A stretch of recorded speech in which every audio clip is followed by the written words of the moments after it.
What's up, everybody? Welcome back to another edition of Going the Distance Live. I'd like to apologize for last week, for having to miss last week.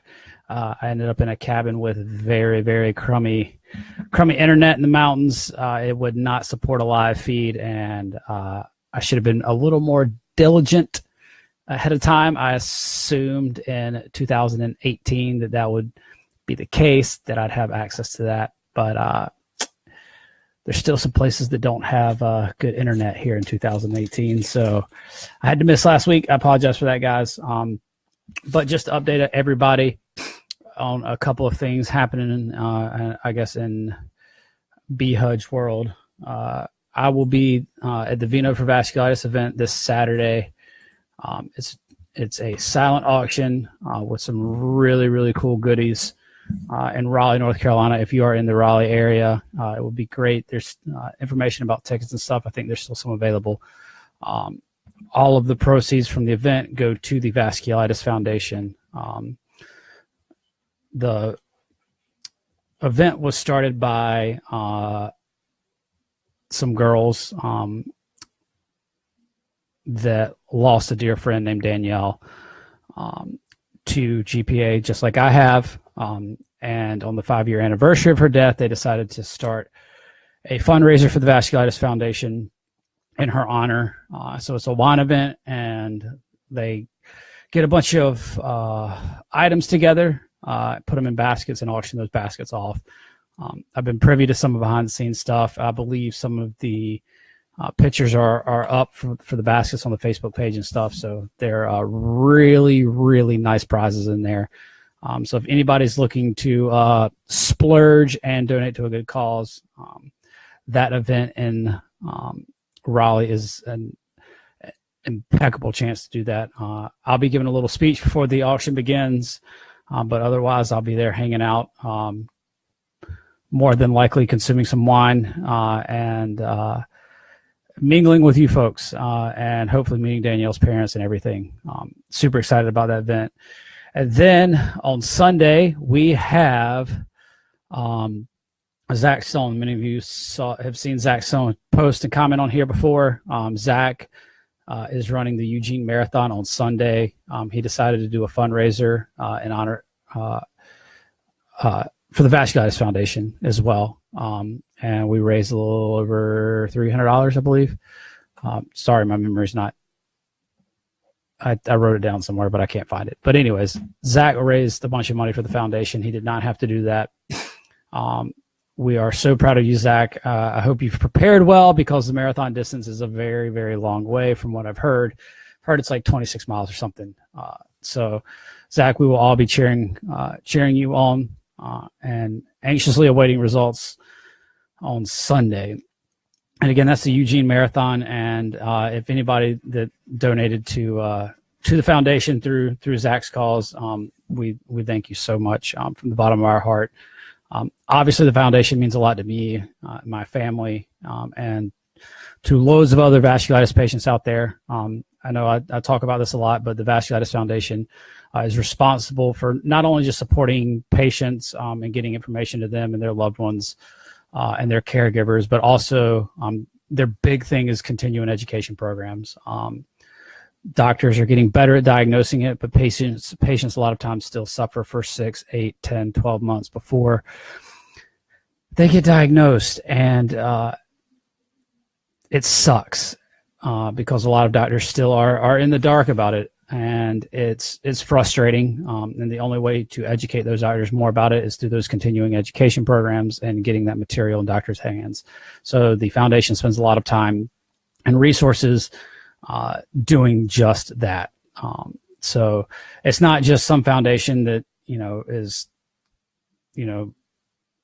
there for looks. It's a very, very important organization, and I've met some incredible people that not only work there, but through there, and a lot of you through there. And obviously we started the Victory Over Vasculitis campaign in 2016. So it is very, very near and dear to my heart. But after that, we got a lot coming up here in the next couple of weeks. Events that I will be at and around. Racing season's coming up. I will be running. But first, before we get to that, I will be at the Kings Mountain Marathon not running it because that's just crazy. But I am going to be kind of like the honorary starter or something and hanging out and everything. And I'll have books for sale as well. But the Kings Mountain Marathon is in Kings Mountain, North Carolina. And I'll be at that on May 5th, hanging out. I'll have books. And then just a few days later, I leave for my first race of the outdoor season. I will be at the TC 1 mile road race in Minneapolis, Minnesota. So if you are in the greater Minneapolis area, we would love to see you out. We're also finalizing the details on getting something together with the Mayo Clinic to get me a chance to speak to some people over there. So I'm super excited about that. Anytime you can do something in conjunction with the Mayo Clinic, it's just awesome and an honor. So I'll be up there in the area. If you're nearby, come see us. It'll be great. And then let's see, what else do we have here? The Chattanooga Chase. I have just nailed down this week. I'm going to be in Chattanooga, Tennessee, home of my boy Cameron, Magnum, Cron City, Bean. Hadn't made it back over there in a while, and I'm super excited. The guys from Fast Break Athletics, which is a local running store, hit me up this week about a race that they have on Memorial Day. So I'm going to be spending some time in Chattanooga. I'm going to run the 1 mile road race they have there. And we're going to be trying to set something up at the running store there that I do believe that Mr. Michael Green works at, that's on here. So we're super excited about that. I know I keep saying super excited, but it's just, there's a lot going on, and I couldn't be happier to just be out there. Around this time last year, I was super sick and missed being out there, missed being a part of this stuff. And I'm thrilled to be able to be out there and be in good health and doing what I love. And Michael, I'll be happy to drag him along. Chattanooga's races are always great. I run the Magnum Mile every summer, and the memorial race for my friend Cameron that died a few years ago. And then shortly after that, I'm gonna be spending some time in good old Tennessee over there. I am going to be running the Music City Distance Carnival on June 2nd, which is over in good old Nashville, Tennessee. So I'll be lining up for my first 1,500 of the year there. And from there, we're kind of just figure out what to do, see where my fitness is at. We won't really know. And Michael, I promise I will not take it easy on them. Just tell them to take it easy on me, because some of them beat me this past summer. So I'm coming for blood this time. But yeah, no, those are the events I'm going to be at over the next month, and I've been doing a lot of, I guess, reminiscing and thinking. For those of you that might have seen, I posted a bunch of stuff on social media just 2 days ago about the 10th anniversary.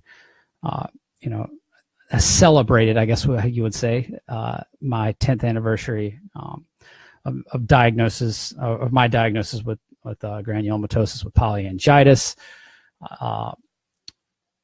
It's obviously been a whirlwind of 10 years, and during that time, and when I was writing that blog, I spent a lot of time obviously just thinking back over the last 10 years, and I needed to write something, and I wanted to write something.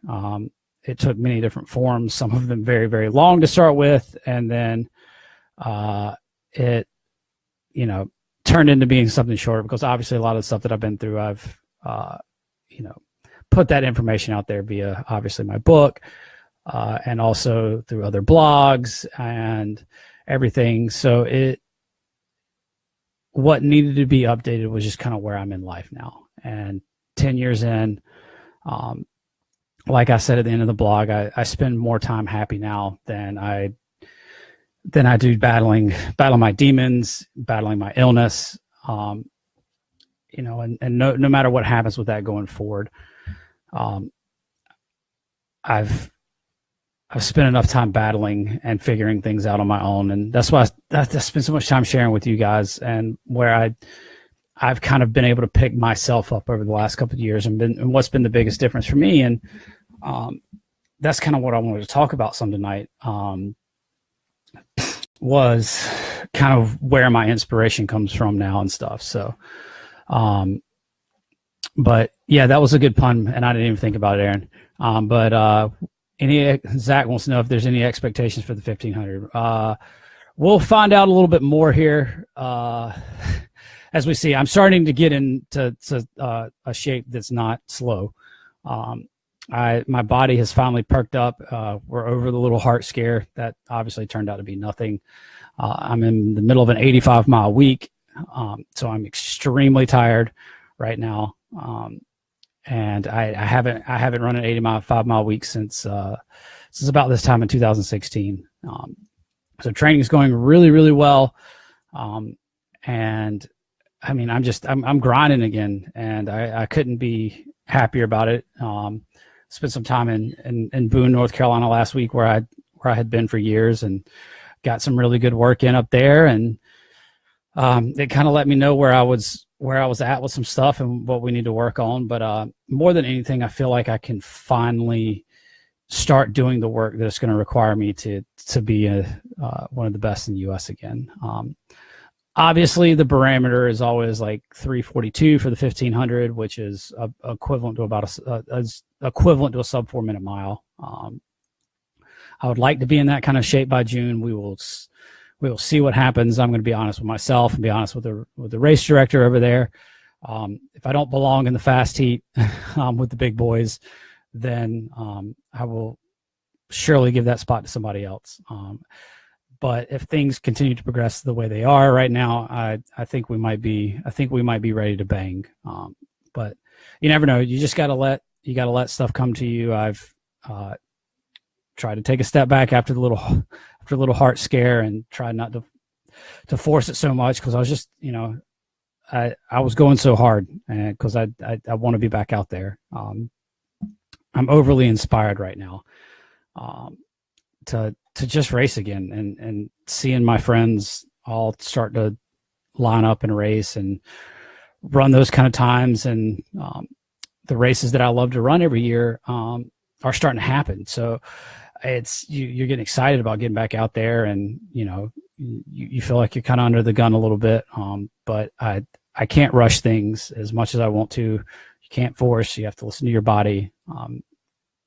And not just as a vasculitis patient. Everybody needs to listen to your body and understand where the line is. It's obviously a little tough for me, and I don't always listen to myself. I'm a little hard-headed. So we're taking things 1 week at a time, 1 mile at a time, one workout at a time, and we're going to get back out there. And I know definitely by the end of the summer we're going to be ready to bank again, really hard. But I'm just going to keep putting myself out there and putting myself in the races, and because I can, because I have to.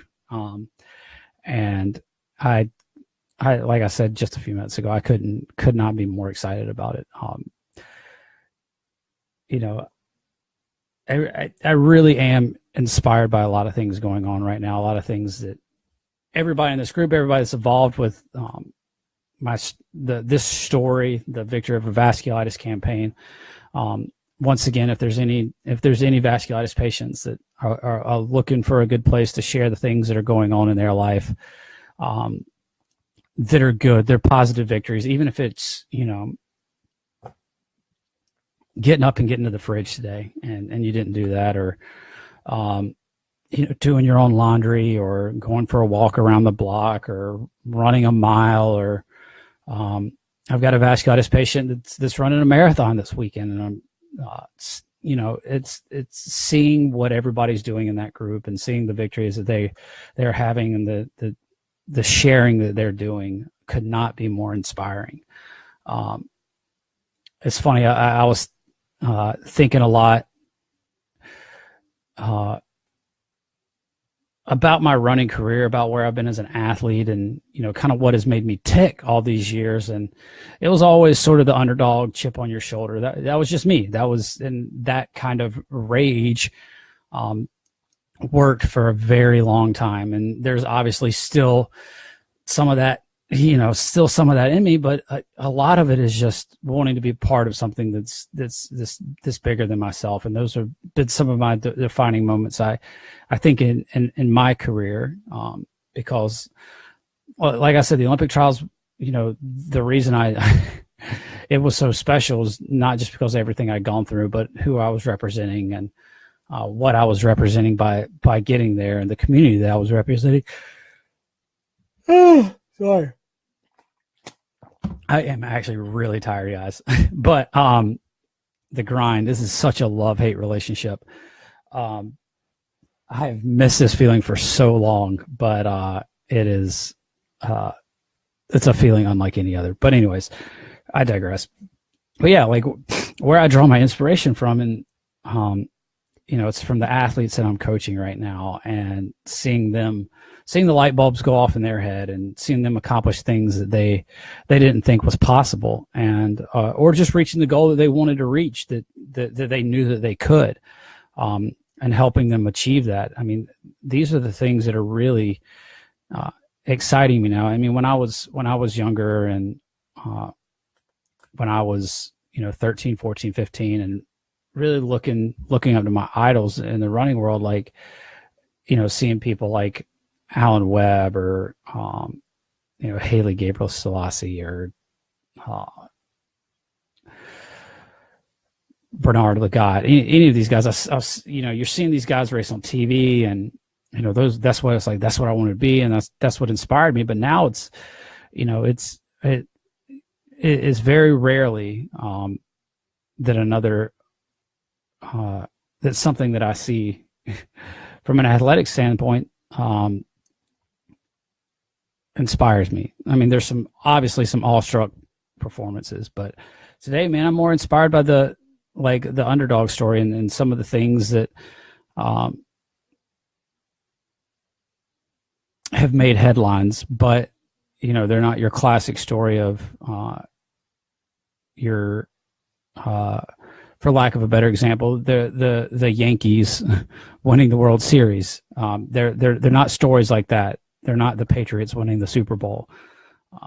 But for instance, a girl named Desi just won the Boston Marathon after having finished top 10 and 4 or 5, maybe 6 times, 4 or 5 times in her career, and she almost dropped out early in the race. The weather was absolutely horrendous. To anybody out there that finished the Boston Marathon last Monday, my hat is off to you, because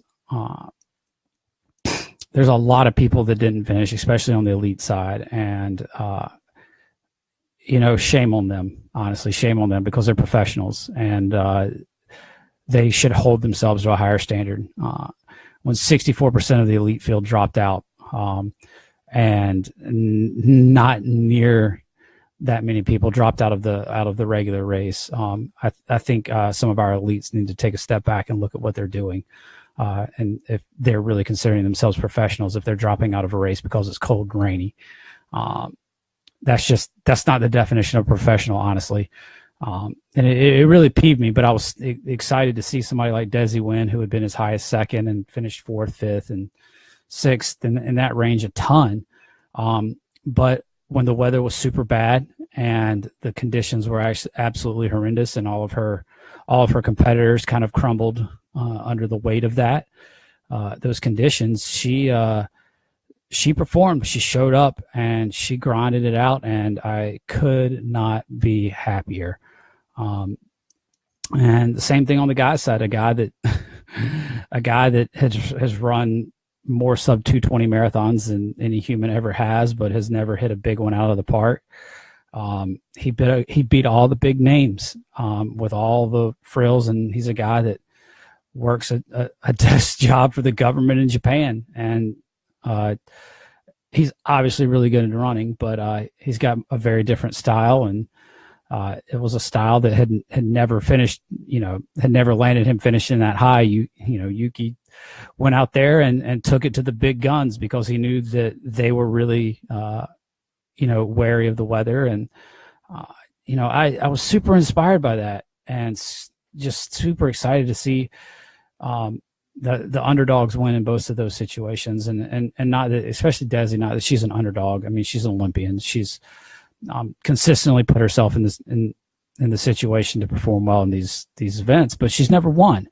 And getting over that hump and winning the Boston Marathon is now like a career defining moment for her, and it feels good. It feels good to see her do that, and I was super inspired all last week from it, and that's, you know, those are where I draw my inspiration from now. And you know, it's those stories of triumph and the underdog, like the mentality I had, but like now I don't feel the need for that chip to be there all the time to get me through everything. I can turn around and look at these other things in life that are happening, the things that people are doing, the campaign that we're all building together, the conversations that we're having, and the changes that I think need to be made is really where my inspiration's been coming from. And I know Facebook has kind of got a lot of flack right now in the media because of their handling of some certain situations.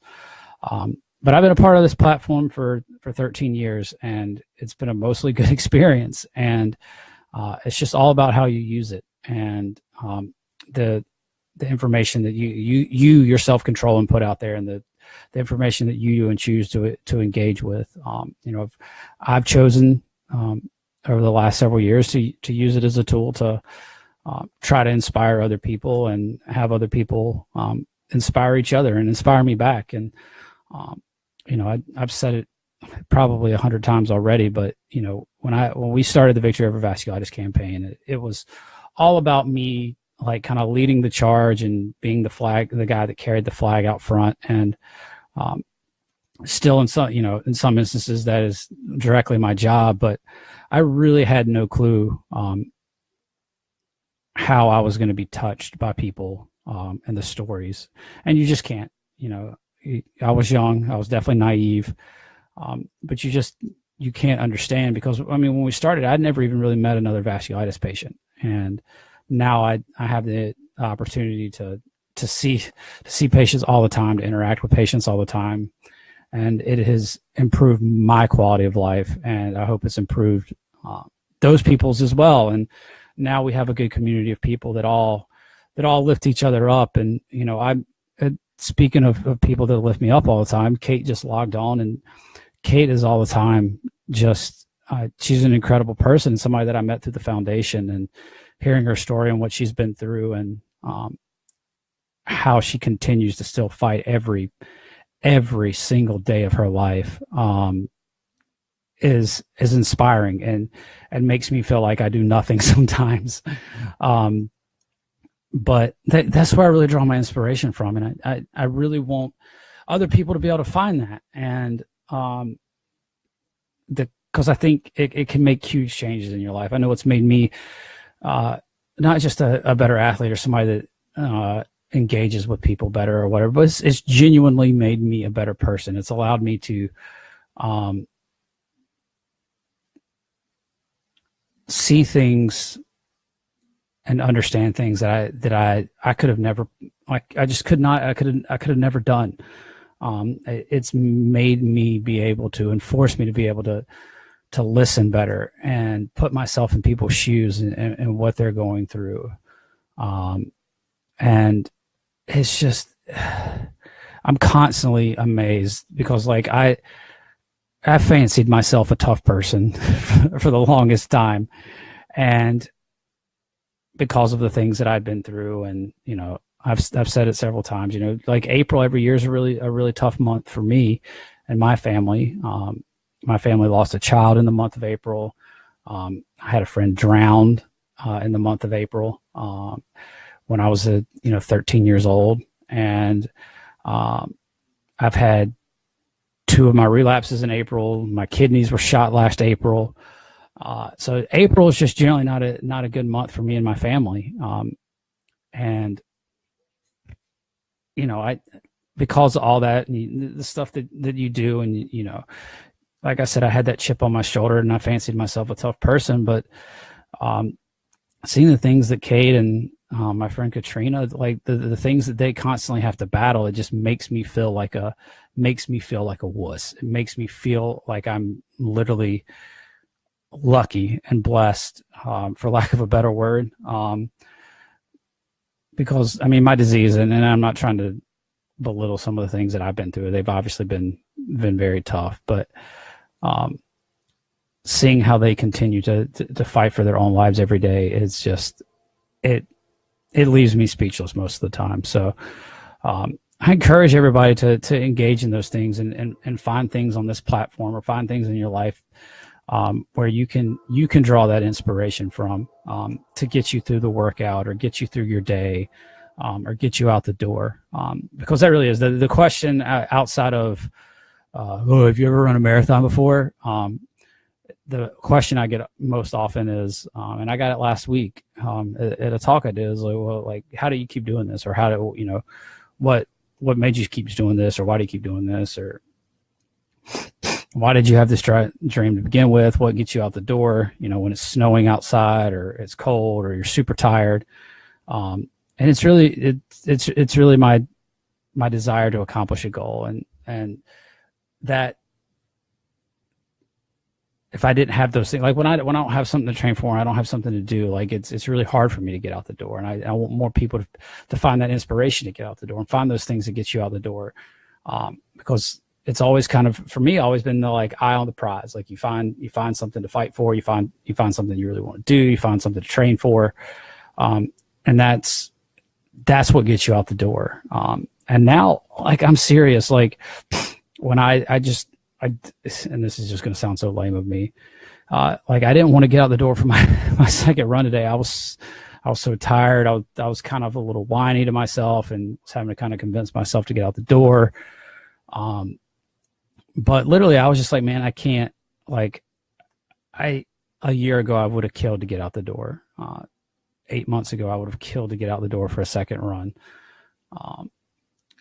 And if I'm going to continue to do what I love to do and want to do, and accomplish things to do, I have to get out the door. And like, if I don't do that, I'm letting not just myself down anymore. I'm letting a whole group of people down. And it's the same sort of feeling I had when, I was on a really good high school team, or a really good team at App State. And when you're part of a team, it's easier to accomplish goals. It's easier for things to take care of themselves. Outside of like, normally just getting in a routine of working out and running or whatever. Finding those people to surround yourself with, finding those goals to really chase after. That's where all it is. And, the more people and the more success stories that I read about and hear, very rarely does somebody just stumble into something, excellence by accident. It does happen. I'm not going to lie. I'm not going to sugarcoat things. Some people stumble into great things, by sheer accident, but, yeah, it really is, the people that accomplish a lot in this world, find ways they set out to achieve a goal, and they find ways to get there. And that's really all it is. It's just continuing to find ways to reach those goals. So I just really, really want people to have that in their life, and whatever it is, it doesn't have to be sport. It doesn't have to be athletics. It doesn't even have to be, like outreach or talking to other people or whatever. It really just has to be something that motivates you. I mean, it could be trying to read a certain number of books a month or per year, or, getting engaged in something else, anything that really is honestly just going to make you a happier and better person. You find those goals, you find those things that make you tick. And that's really what it is. And, because I've talked on here a lot about, the anxiety and the depression and the problems I've had with it. And, not that I still don't have moments with them, but it's been so ironic that in the last year, when my health has been literally probably worse than it's almost ever been, I've been able to stay on better ground because of the things that I'm setting up in my life and the people that I have. I've figured out how to have the right people around me and embrace those people and not run away from them. And, like I talked a few weeks ago about like the holistic approach to it, making, finding those things that make you happy, finding the things that are going to help you control that stuff. So it's just that's what helps keep me going. And it's you guys as much as it is anymore my own selfish desires to succeed on the track. There's a story out there right now that I feel like I want to tell for all of us. And I know we can accomplish that, and I'm super excited about it. And it's just I can't come up with good enough adjectives. Amazing, exciting, the greatest, whatever it is. So I really challenge everybody to do that. And if it's, I said every week, I want you to go out in the world and learn something that might just change your mind. And that's one of the things I want people to learn to find something that really, really motivates you.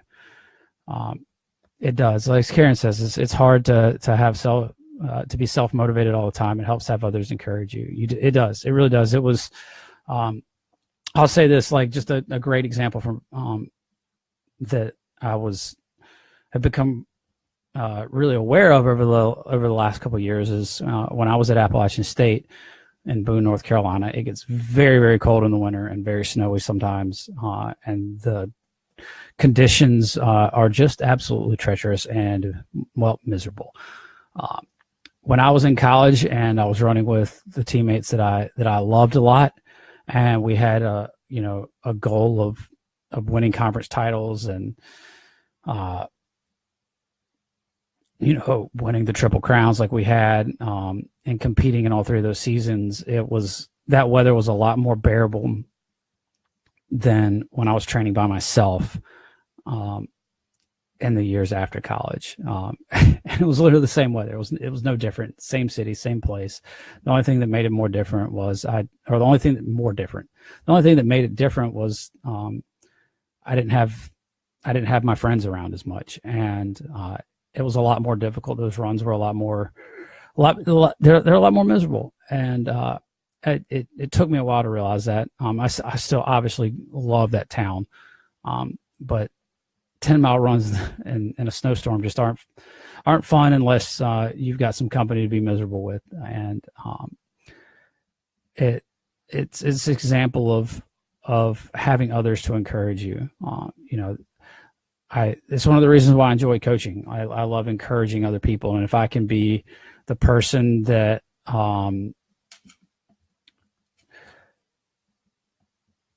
if I can be your person that encourages you, then I'm happy to be that. If I'm the person that keeps you honest with yourself and gets you out the door, that's what I tell my athletes all the time is like, I'm here to motivate you. So tell me what motivates you.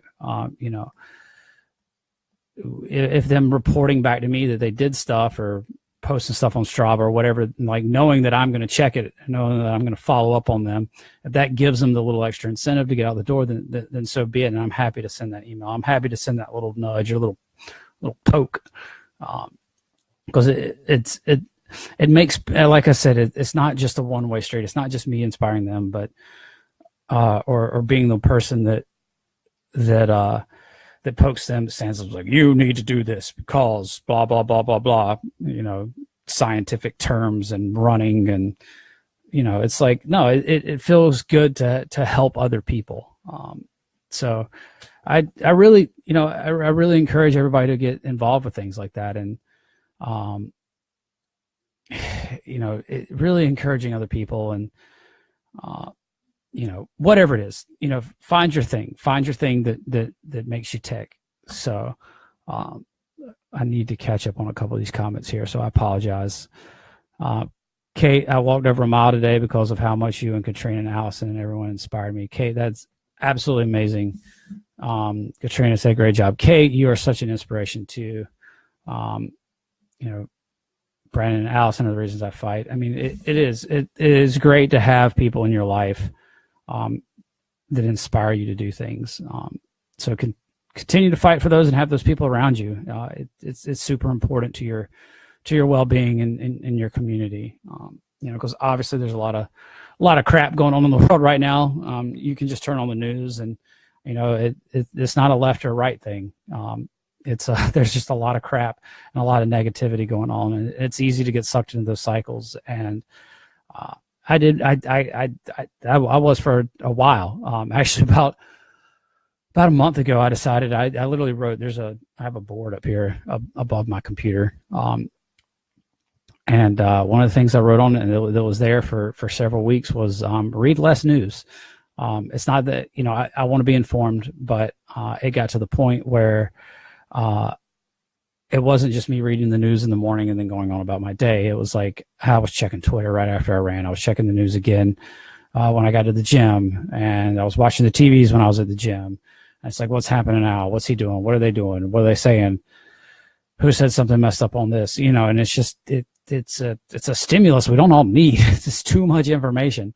So I you know what? I feel a lot better now that I kind of had FOMO there for a while, like fear of missing out. I felt like if I was going to miss a tweet or an Instagram post, if I missed any of them and I didn't like it or retweet it or give it a thumbs up, then I was like failing, and I was consuming way too much of it, and been a lot happier in the last month now that I'm not reading so much of it. I'm not saying don't be informed, because I think if you live in a democracy, it's important to be informed, but don't let it ruin your day, because I was letting it ruin a lot of my days.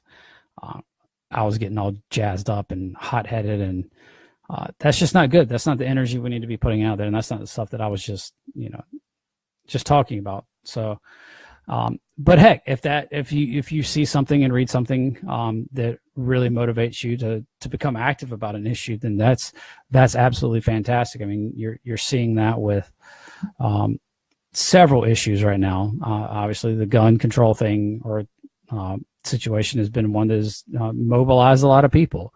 What's another one that what was it? The legalization of marijuana, or universal health care, whatever there's a lot of these topics that have been up in the news recently that you're seeing a lot of people get mobilized behind, and it's inspiring them to get involved in politics. And that is a good thing. That's how democracy is supposed to work. Not this mess that we're going through right now. But I still get hot-headed. When you see the EPA kind of denying science and stuff, it makes you mad. But you have to learn to just kind of put it away. And we need to find those things. Like I said, we need to find those things that inspire us. And the negativity is just not one of those. So if you need help finding something, please talk to me. Talk to the people you care about. Talk to the people that are your loved ones. Your girlfriend, your boyfriend, your dog. If you want to talk to your dog, talk to your dog. But they'll probably talk back. Probably give you a lot of information. But yeah, Karen, the last 2 days of the NIH, which is the National Institute of Health, if anybody's wondering, I've met many other people with rare diseases and make me feel so fortunate to have the online support groups.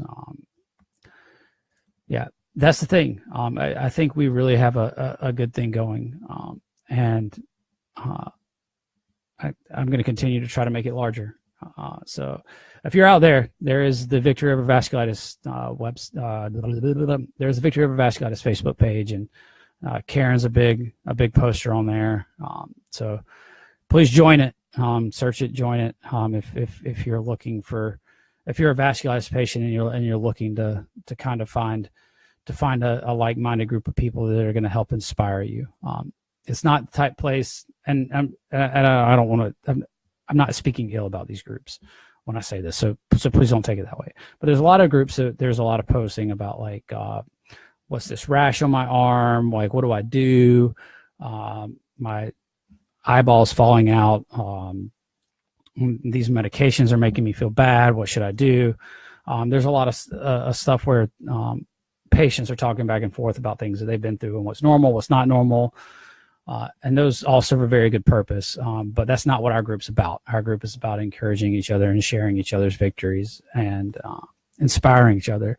I know I visit it every day and find some sort of inspiration. So if you're a part of it, please share. Please share. Even if you're not a person that shares that often, I understand. I was one of those people a long time ago. It took me a long time, but it doesn't have to be.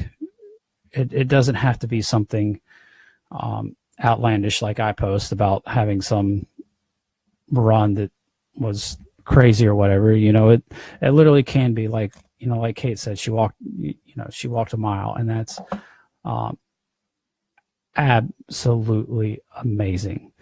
And I'm telling you, that's really where I draw my inspiration from these days, and what gets me out the door and what's going to get me to 2020. So, please, guys, please keep sharing. Please keep working towards finding your own things in life that get you excited, like I do, so that you too can post stuff on Facebook all the time. No, it's just I think it improves everybody's quality of life. And I've talked a lot, like I said earlier, about a holistic approach of improving your life. And I think that's one of the big steps, and then one of the big boxes that you need to check is finding what motivates you. If it's, like my parents are, they're extremely motivated to make sure their kids are taken care of. It can literally be anything.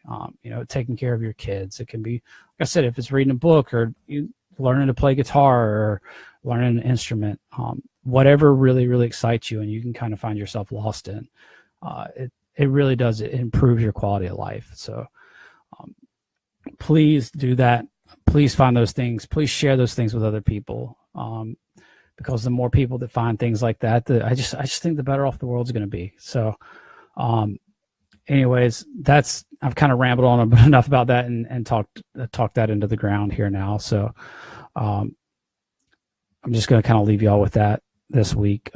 If you missed the earlier part of it, I'm going to go over where I've been, where I will be in the next month to 6 weeks. The places I'll be, the events I'll be at, and whatnot. So if you are near those areas, please come say hey. I would love to chat with you. A lot of you, I just see online, and I would love to meet you face to face. Or if you know somebody that's going to be in the area, some of these are races, and the more people that are out there support, the better off it is. But this Saturday, I will be at the Vino for Vasculitis fundraiser in Raleigh, North Carolina. If you're interested in that, you can scroll up in the comment section. There and some incredible girls that are putting on this event. I need to find another word besides incredible. There's some just genuinely nice people that are putting on an event in honor of their friend. And I'll be speaking at it. And like I said, all the proceeds are going to the Vasculitis Foundation, which is very, very generous of them. And then on Sunday, our fearless member, Zach Stone, who did a fundraiser for the Vasculitis Foundation, as he prepared to run the Eugene Marathon, will be lining up and running 26.2 miles on Sunday. So Zach, we expect a full race recap next week. And good luck, because it's a long way, and we really, not just myself, but all the vasculitis patients out there, we really thank you, Zach, for lining up and choosing to run for a cause. And I believe you are the definition of the things that we've been talking about tonight, which is finding a goal and finding something that's really going to stoke your fire, and you've done that. So from the bottom of my heart, Zach, and from the bottom of the vasculitis community's heart, we sincerely thank you for taking up our cause and doing that. You are an incredible human being, Zach. And good luck. And remember how tough you are. And think about us, I guess, in those last 6 miles, because those last 6 are going to be as long as the first 20. And only somebody that's running a marathon will probably know that. I can just say that because I haven't. So, and then let's see, where else will I be on May 5th. I'll be at the Kings Mountain Marathon. I have books and stuff for sale. hanging out, clapping, watching people run across the finish line and puke their guts out. But I'll be out there cheering everybody on. My friend's putting on the race. So then where do I go? Oh, yeah, I will be in Minneapolis, Minnesota, running the Twin Cities 1 mile road race on May 10th and speaking at the Mayo Clinic, or in conjunction with the Mayo Clinic. We're trying to set something up with them. We're trying to hammer out the details right now. So hopefully next week I'll actually have something finalized. Who knows? Maybe this podcast will be live from the Mayo Clinic then. I don't know. Maybe we'll try it. We'll see what happens. Then I'll be in Chattanooga, Tennessee, running the Chattanooga Chase 1 mile road race on Memorial Day, in honor of my friend Cameron Magnum Bean, who worked at Fast Break Athletics, who was putting on that race. It's a local running store in Chattanooga, Tennessee, and some great humans that run that store and are involved in the running community there. So I've got the opportunity to go over and support them in that race. So I will be there. We'll also probably be setting something up with the running store as well, or the race. So you can get your hands on a book if you don't have one, or get a picture of me. I don't know. Picture with me. Come introduce yourself. Whatever you want to do. And then I'll be lining up for my first track race, my first outdoor track race, because the other ones are on the road, on June 2nd in Nashville, Tennessee. Good old famous Nashville, Music City. Distance Carnival. I'll be lining up for the 1500. Haven't run a 1500 since 2016. Actually, since the 2016 Olympic trials was the last time I ran a 1500. I ran mile races afterwards. So I will be lining up for my first 1500 on June 2nd and laying it all out there for you guys. And till then, I'm going to keep training my rear end off to get in shape, so that we can have a vasculitis patient that kicks everybody's rear end, even healthy people's. But that's it for this week, guys. I hope you found something inspiring about my message about finding your inspiration. So if you need help with that, please reach out to myself or other people in this vasculitis community or other people around you. Find that thing that makes you tick. Find that thing that gets you out of bed, and it's going to improve your quality of life. We all have our struggles. We all have our things that we go through in life. And, April is a particularly tough time for me and my family. But we all have each other, and we keep finding ways to be inspired by each other, and prop each other up. And I encourage you to do the same in your life. Find those people, and find that thing that motivates you. So get out there this week, guys. And as I always say, get out in the world and learn something that might just change your mind. And, sometimes for me, I know it is, I normally end it on that, but I know for me, sometimes it's just, I find that inspiration by talking to other people or putting myself in their shoes, and changes the way I think. So, guys, you've been great as always. Thank you for participating this week. And I'll end it again with we'll go out in the world and learn something that might just change your mind, and find your inspiration. Till next week, guys.